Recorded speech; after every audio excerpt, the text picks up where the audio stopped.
Assalamualaikum warahmatullahi wabarakatuh.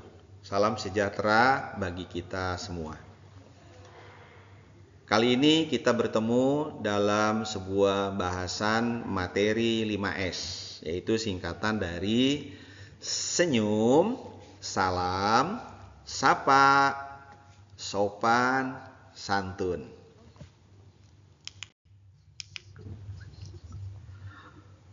Seperti sama-sama kita ketahui bahwa di Rumah Sakit Harapan Mulia telah diberlakukan adanya 6 nilai inti atau core values, ya. Ada integritas, ada inisiatif, kemudian ada achievement orientation, ada adaptability, kemudian ada teamwork, dan yang terakhir adalah customer orientation atau orientasi kepada pelanggan. Nah, sehingga customer orientation ini merupakan nilai ke-6 dari 6 corporate values PT Al-Ikhlas, dalam hal ini adalah Rumah Sakit Harapan Mulia. Kita sama-sama sering mendengar di banyak perusahaan dijalankan program Service Excellence atau layanan prima. Sama dengan kita bahwa nilai terkait dengan customer orientation atau orientasi kepada pelanggan itu yaitu hanya bisa dilakukan dengan menjalankan sebuah program, yaitu layanan prima atau layanan terbaik, layanan paripurna, ya. Nah, service excellence ini atau layanan prima ini terdiri dari 3 ranah, ya. Ranah pertama adalah ranah people atau manusia, ya. Kemudian yang kedua, ranah physical condition atau kondisi fisik, ya. Kemudian yang ketiga, ranah produk atau produk. Nah, dari ketiga P ini, people, physical condition, dan produk, ya, maka kali ini kita akan bahas khusus tentang people atau manusia. Jadi singkatnya adalah bagaimana kita sebagai insan Rumah Sakit Harapan Mulia, ya, melayani dengan prima kepada para customer kita sehingga nilai-nilai itu tertanam dan akhirnya terbangun budaya perusahaan. Karena 5S, ya, yang akan kita bahas ini merupakan budaya yang baik, ya, yang ini sudah dijalankan oleh banyak perusahaan dan kita pun akan menjalankannya juga. Ini adalah langkah awal bagaimana kita membangun layanan prima. Teman-teman sekalian, dari 5S ini kita usahakan berurutan, ya, dari mulai senyum, kemudian salam, sapa, sopan, santun, ya.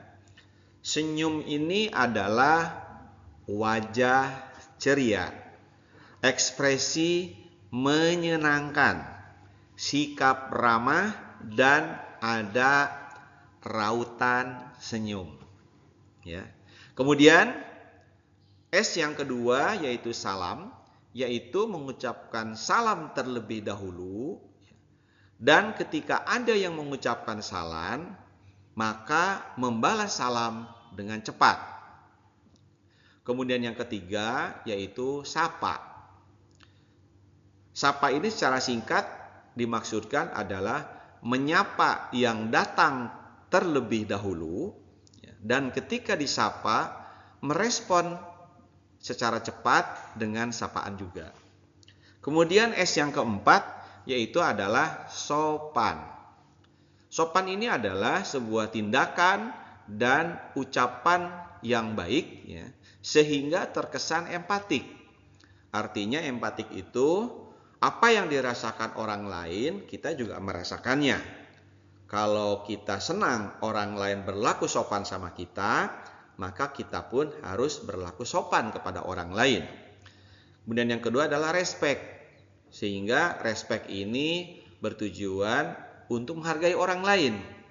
Karena kalau dalam sebuah lingkungan apabila kita ini tidak sopan, baik itu dalam tindakan, dalam berkata-kata, dalam berpakaian, dalam berdandan dan sebagainya, maka itu di masyarakat sering dikenal yang namanya tidak sopan. Nah, dalam hal ini berarti tidak respect, tidak menghargai orang lain. Dan hormat. Ya, kita menghormati, bukan hanya menghargai, tapi kita menghormati orang lain. Nah, terlihat juga dari pakaiannya. Jadi dari pakaiannya, cara memelihara rambut dan sebagainya itu merupakan bagian dari kesopanan. Kemudian yang terakhir adalah santun. Ya, santun ini memang seringkali mirip ya dengan sopan, tetapi santun ini lebih kepada sikap hati-hati dalam bersikap dan berperilaku. Jadi tidak sembrono, tidak sembarangan, tidak seenaknya gitu. Sehingga akan nampak rendah hati.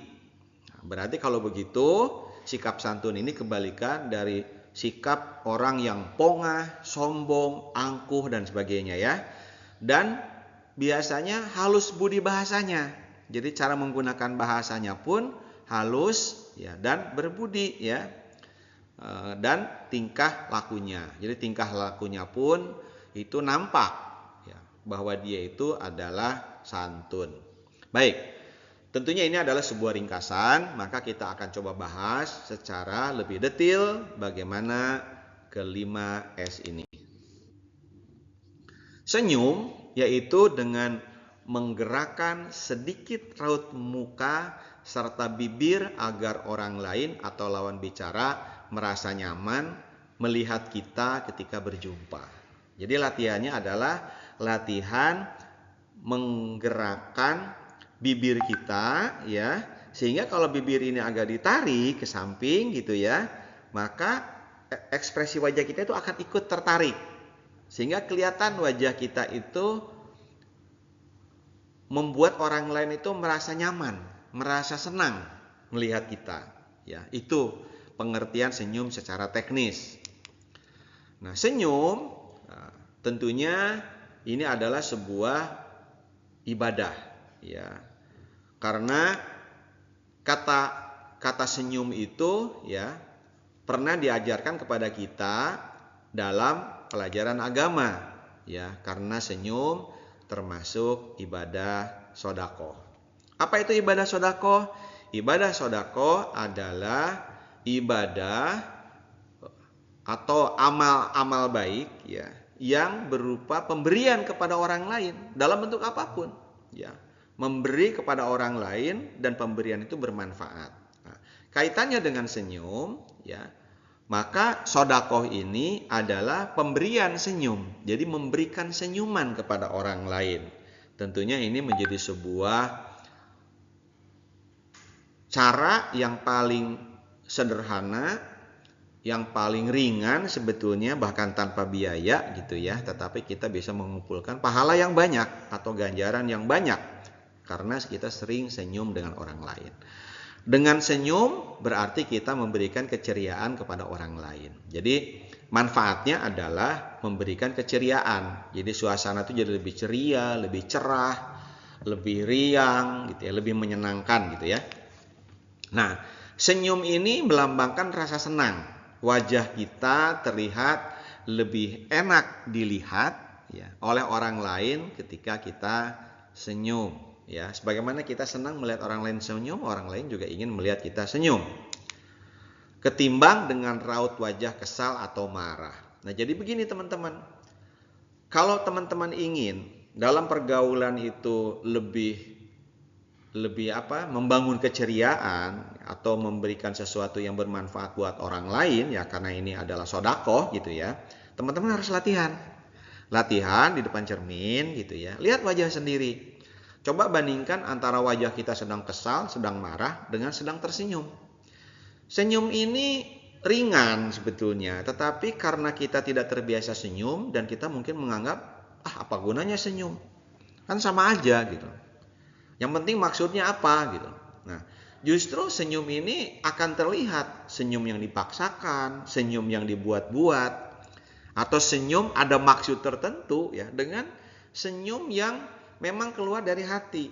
maka kita harus melatihnya. Kata-kata yang disampaikan dengan senyuman yang tulus lebih enak didengar daripada dengan wajah bengis dan ketus. Nah, untuk mengeceknya sebetulnya teman-teman bisa coba telepon dengan orang ya. Atau ketika sedang ditelepon orang ya, teman-teman coba bicaranya sambil senyum. Kan kalau di telepon itu nggak kelihatan orangnya. Tapi yang mendengar kata-kata kita dengan senyum, dengan tidak senyum, itu berbeda diterimanya. Misalkan kita berkata tanpa senyum, apalagi ditambah dengan kata-kata yang ketus, yang nggak ada ekspresi keceriaan di wajah kita, itu akan terasa. Nah, bagaimana kita mendengar kata-kata orang senyum atau tidak, demikian juga kita ketika berbicara dengan orang lain tanpa senyum itu akan terasa, teman-teman sekalian. Ya, jadi senyuman ini memang harus dibiasakan memang, ya. Senyuman menambah manisnya wajah walaupun berkulit sangat gelap dan tua keriput. Jadi artinya gini, teman-teman. Usia boleh tua, wajah boleh jadi sudah tidak secantik dulu waktu muda. Atau barangkali kita dengan hidup yang banyak ditempa oleh tantangan fisik gitu ya. Kadang-kadang kita ini kulit jadi gelap, kemudian juga kotor dan sebagainya. Tapi teman-teman, ekspresi senyum itu justru malah akan menggugurkan penampilan kita yang tidak menarik menjadi lebih menarik. Jadi kalau kita lagi kotor-kotoran, apalagi kalau kita memang faktanya adalah wajahnya memang kurang cerah karena mungkin sering kena debu dan sebagainya. Nah, justru senyuman ini menjadi sesuatu yang otentik, yang orisinil, ya. Jadi makanya kita sering ketemu dengan orang-orang yang biasa bekerja keras secara fisik gitu ya. Kita senang mendengarnya itu. Kenapa? Karena di wajahnya itu tersungging senyuman. Senyum dengan menggerakkan sedikit raut muka serta bibir agar orang lain atau lawan bicara merasa nyaman melihat kita berjumpa. Nah, jadi ini harus dilatih teman-teman ya. Nanti dilatih ya di depan cermin. Coba ya, senyum 1 cm kiri, 1 cm kanan. Nah, nanti latihan lagi 7,5 cm kiri, 7,5 cm kanan. Nah, kalau misalkan sudah terbiasa, nanti kita senyum 2 cm kiri, 2 cm kanan pun kita akan terbiasa, ya. Jadi memang harus dilatih supaya apa? Supaya kita terbiasa dan kita akan refleks ya senyum itu. Bukan harus dipaksakan atau bukan harus diatur gitu ya. Nah, yang kedua ya, selain senyum sebagai sebuah sedekah ya, pemberian yang bermanfaat buat orang lain, yaitu adalah salam. Salam yang dilakukan dengan ketulusan mampu mencairkan suasana kaku. Salam dalam hal ini bukan hanya berarti sekedar berjabat tangan, namun seperti mengucapkan salam menurut agama dan kepercayaan masing-masing. Ketika orang mengucapkan salam kepada kita dengan keikhlasan, rasanya suasana menjadi cair. Kita merasa seperti saudara gitu ya. Bayangkan kalau misalkan ada dalam sebuah pertemuan, ya, sedang terjadi diskusi yang cukup hangat bahkan panas gitu ya. Lalu tiba-tiba ada orang datang atau ada orang yang memulai pembicaraan dengan mengucapkan salam. Ya. Itu sebetulnya secara tidak langsung, ya, itu mencairkan suasana. Yang tadinya tegang itu menjadi lebih lembut. Yang tadinya keras menjadi lebih halus. Setidaknya ada jeda, ya. Karena memang salam ini,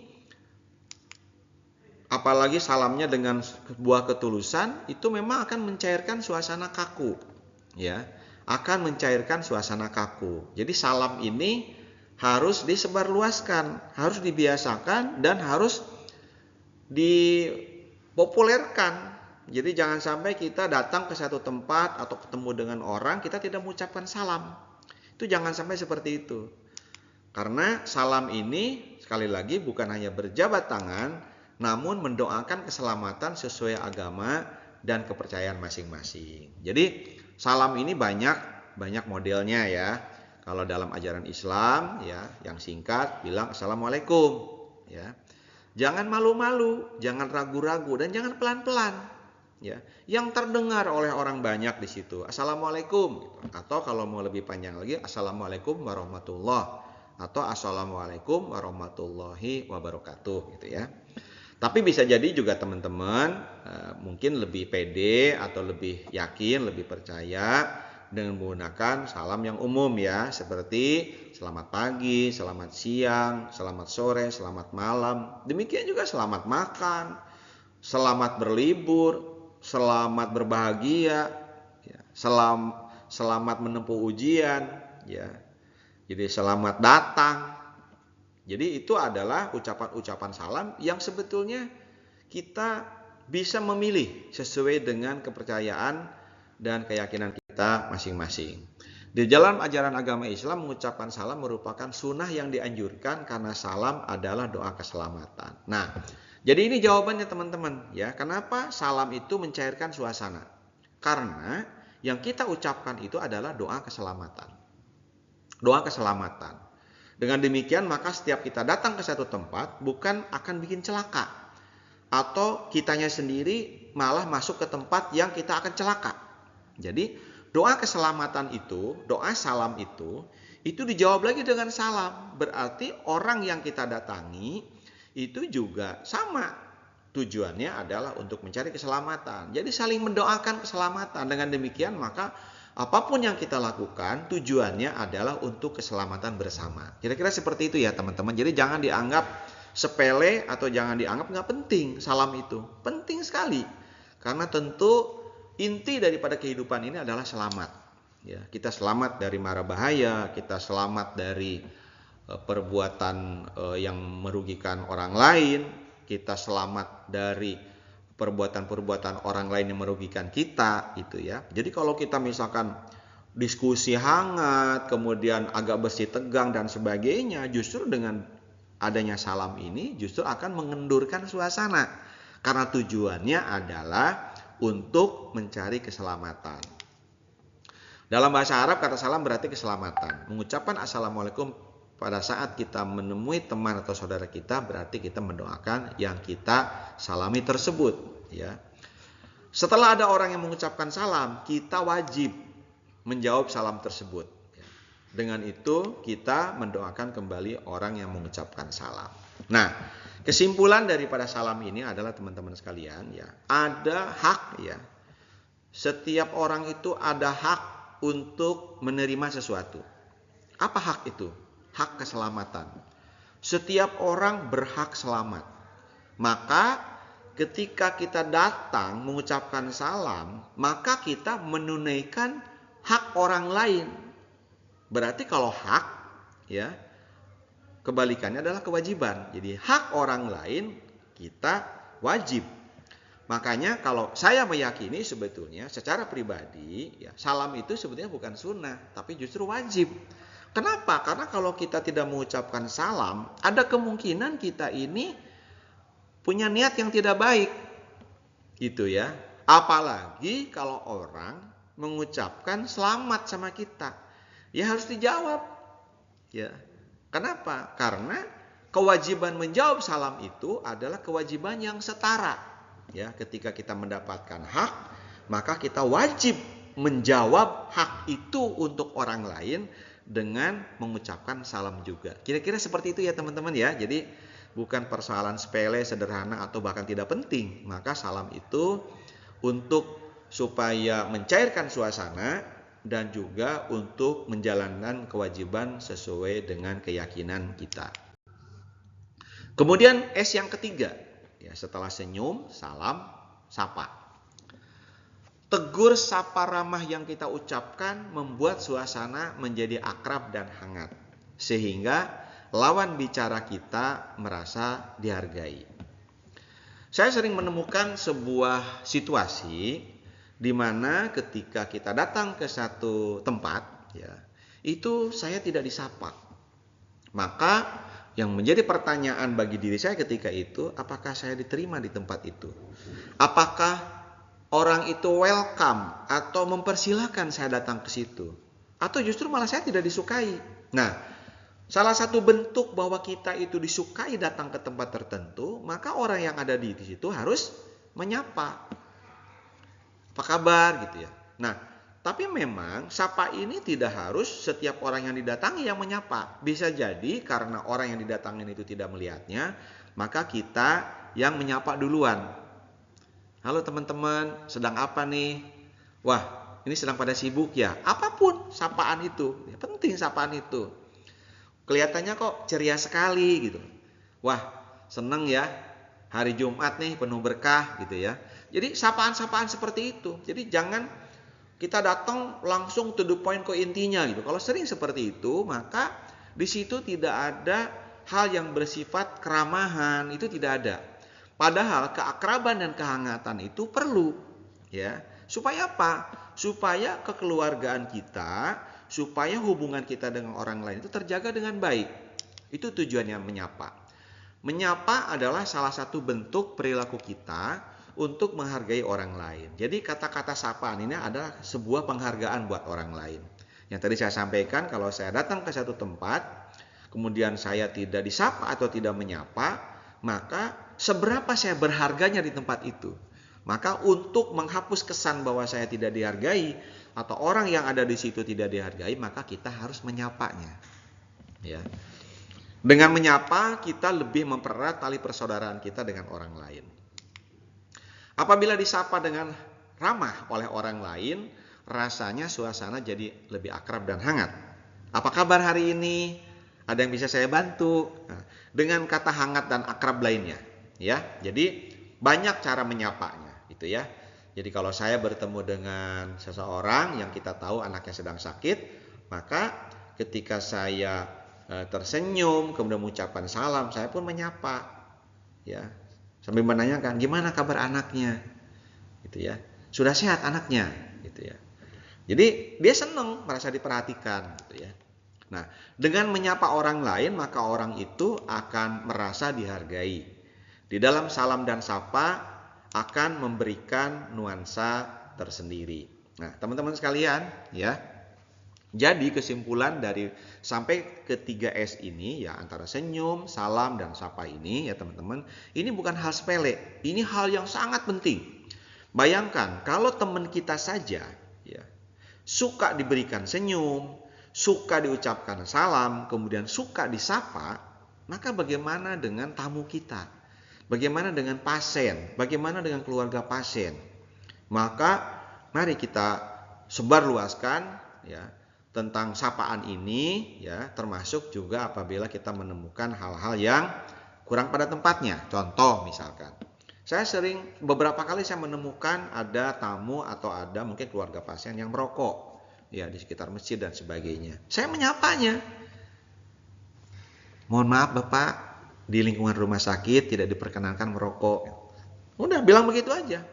Jadi kita jangan mengatakan jangan merokok gitu ya. Awas nggak boleh ngerokok gitu ya. Tapi kita dengan cara dengan menyapa yang baik ya, kita itu justru untuk kebaikan karena itu kan ada perdanya ya, ada aturannya gitu lah. Nah, tapi bukan berarti karena mentang-mentang aturan terus kita tidak menyapa dengan baik. Ya tentunya kita harus menyapa dengan baik. Demikian juga security, misalkan ada yang dicurigai misalkan dari seseorang. Kok dia kayak sembunyi-sembunyi begitu, kayak menyembunyikan wajahnya, terus kemudian kalau ditanya kayak buang muka dan sebagainya. Apakah kalau kita misalkan menyapa itu harus orang yang memang bisa disapa? Tidak, teman-teman sekalian. Orang-orang yang berniat buruk pun, misalkan ada orang yang mau berbuat tidak baik atau berniat mengganggu keamanan di rumah sakit misalnya gitu ya. Itu security itu justru harus menyapa. Harus menyapa ya, selain senyum, salam, sapa. Kenapa? Dengan disapa itu orang akan merasa diperhatikan. Waduh, saya kok diperhatikan begini. Jadi setidaknya niat buruknya itu akan tertahan. Sehingga gawat, saya nggak bisa melakukan kejahatan di sini. Saya tidak bisa berbuat tidak baik di sini. Kenapa? Karena siapapun nyapa saya gitu loh. Sehingga orang itu takut. Wah, berarti dikenali wajah saya. gitu ya. Makanya dengan sapaan itulah kita akan tahu seseorang itu menjawab dengan grogi, dengan terbata-bata dan sebagainya. Nah, justru dengan begitu kita akan tahu bahwa dia barangkali ada yang niat kurang baik atau ada yang membutuhkan bantuan gitu ya. Jadi daripada ditunggu diam saja, orang belum tentu minta bantuan sama kita. Tapi justru dengan disapa itu dia akan berani bilang sama kita, mohon maaf bagaimana ya cara antri, bagaimana cara masuk ke dalam lift dan sebagainya. Dia akan bicara seperti itu ya. Jadi tanpa kita menawarkan bantuan pun sebetulnya karena kita sapa, maka orang itu tidak akan segan untuk balik menyapa kita dan meminta bantuan kita, dan ternyata dia ada kesulitan, dan disitulah letak indahnya layanan. Nah, kemudian S yang keempat adalah sopan. Sopan ketika duduk, sopan santun ketika lewat di depan orang tua, sopan santun kepada guru, sopan santun ketika berbicara maupun ketika berinteraksi dengan orang lain ya. Ini adalah pengertian sopan ya. Jadi sopan ini memang biasanya ada tempatnya ya, ada kesesuaiannya ya. Kita selalu terpana dengan orang yang sopan. Ketika duduk, ketika lewat di depan orang tua, kita pun menghormatinya gitu ya. Maka di sini ada kata-kata hormat. Maka sopan itu adalah salah satu bentuk penghormatan kita kepada orang lain. Apakah kita termasuk orang yang sopan ketika duduk, berbicara, dan berinteraksi dengan orang-orang yang lebih tua? Pasien, keluarga pasien itu banyak yang sudah sepuh. Maka itu akan menjadi sebuah ukuran atau standar ya. Orang melihat kita, kalau kita orang rumah sakit ya, begitu sopannya sama orang-orang yang sudah sepuh, yang memang membutuhkan bantuan, maka itu akan menjadi sebuah catatan tersendiri. Wah, luar biasa. Orang-orang Rumah Sakit Harapan Mulia orangnya sopan-sopan gitu. Itu akan menjadi catatan tersendiri. Belum dilayanin pun sudah seperti itu anggapannya, ya.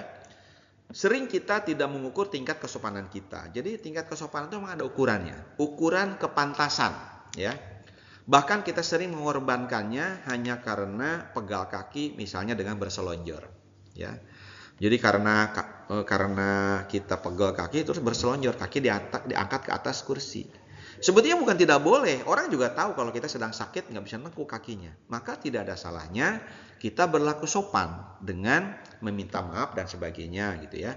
Kalau memang tidak ada alasan ya memang jangan mengangkat kaki ke atas, karena menurut budaya kita ya kesopanan itu penting. Ya mungkin berbeda dengan budaya di barat ya. Kalau di kita itu katakanlah lewat di depan orang lain tidak membungkuk saja, di kita itu dibilang tidak sopan. Apalagi kita sambil main gadget, lewat aja gitu ya. Tidak permisi segala macam. Sekarang sudah pudar tuh yang seperti itu ya. Jadi permisi, membungkuk segala macam itu penting karena itu adalah kearifan budaya lokal kita di timur, khususnya di Nusantara ini. Nah, perilaku sopan wajib kita lakukan setiap bertemu orang lain. Perilaku sopan merupakan wujud kita dalam menghargai orang lain. Perilaku sopan juga mencerminkan perilaku diri sendiri. Orang yang tidak sopan biasanya dijauhi orang lain. Jadi orang itu tidak suka sama orang yang tidak sopan. Ya, kita sesama manusia mempunyai keinginan untuk dihargai. Itulah alasan mengapa kita harus senantiasa sopan kepada orang lain. Itu ya teman-teman ya. Berarti senyum, salam, sapa, sopan. Jadi kita harus berlaku sopan, ya. Karena kita sopan sama orang lain, tidak usah orang yang perlakukan kita sopan. Semua orang yang melihat kita sopan itu akan senang, akan suka. Oh, luar biasa ya. Karyawan Rumah Sakit Harapan Mulia sopan-sopan orangnya gitu ya. Itu akan jadi cerita di luar dan itu sangat efektif ya untuk promosi atau gambaran baik tempat kerja kita atau rumah sakit kita. Nah, yang terakhir adalah santun, teman-teman. Santun itu sifat yang dimiliki oleh orang yang istimewa, ya. Yaitu orang-orang yang mendahulukan kepentingan orang lain daripada kepentingan dirinya. Orang-orang yang mengalah memberikan haknya untuk kepentingan orang lain semata-mata untuk kebaikan. Jadi, memang sopan dengan santun itu biasanya bergandeng. Tetapi kata-kata santun ini seperti kita sering dengar gitu, ada kata-kata santunan ya, pemberian santunan.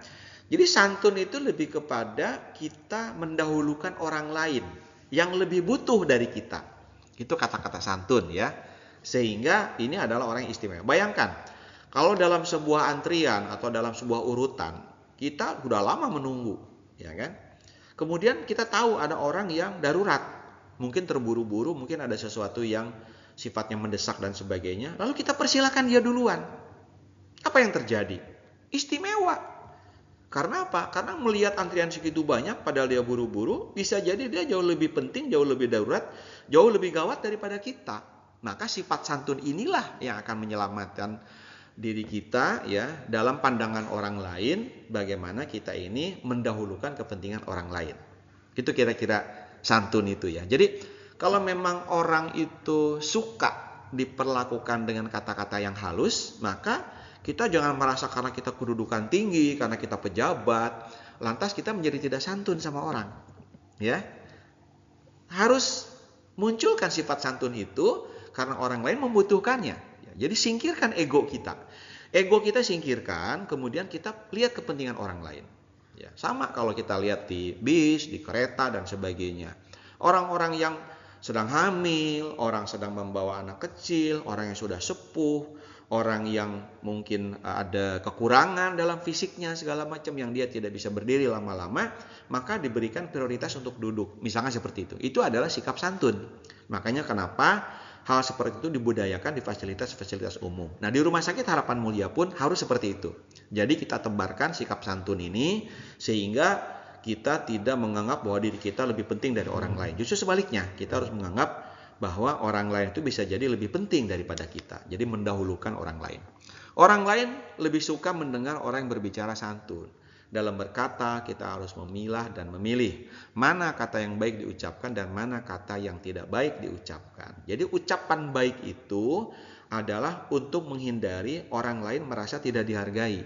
Maka kenapa santun itu pun ada dalam kata-kata atau ada dalam ucapan. Perilaku ini juga mencerminkan kepribadian kita. Jadi kepribadian kita terlihat dari perilaku santun tersebut. Orang yang tidak mempunyai santun akan dinilai orang lain bahwa dia tidak menghargai orang lain. Ya. Karena itu santun wajib dibiasakan dalam bermasyarakat. Sopan santun yaitu merupakan gerak, kata atau tindakan kita untuk menghargai orang lain. Dengan cara gerak, tindakan, dan ucapan yang sopan dan santun, kita akan membuat orang lain merasa dihargai dan dihormati. Contoh kesantunan adalah mendahulukan kepentingan orang lain di angkutan misalkan. Angkutan umum ya, di jalanan atau sedang dalam antrean. Demikian demi kebaikan orang lain.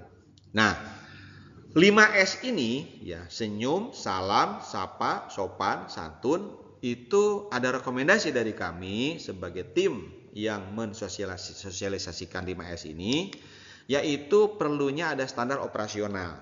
Dan ini terkait dengan unit-unit lain yang terkait ya. Misalkan panduan komunikasi internal agar tujuan terciptanya komunikasi yang seragam dalam menangani pasien ataupun keluarga pasien tercapai. Misalkan pemberitahuan jam besuk sudah berakhir. Nah, itu mohon agar nanti disesuaikan dengan standar 5S ini. Jadi jangan kering gitu ya. Jangan tidak ada nuansa 5S-nya ya. Kemudian yang kedua, misalkan tata cara menerima panggilan atau melakukan panggilan telepon. Itu juga perlu ada standar operasionalnya. Seperti apa agar memenuhi kriteria 5S. Kemudian yang berikutnya adalah tata cara masuk ke dalam ruangan pasien ya. Siapapun itu, cleaning service, perawat, dokter dan sebagainya ya. Itu perlu ada standarnya seperti apa ya.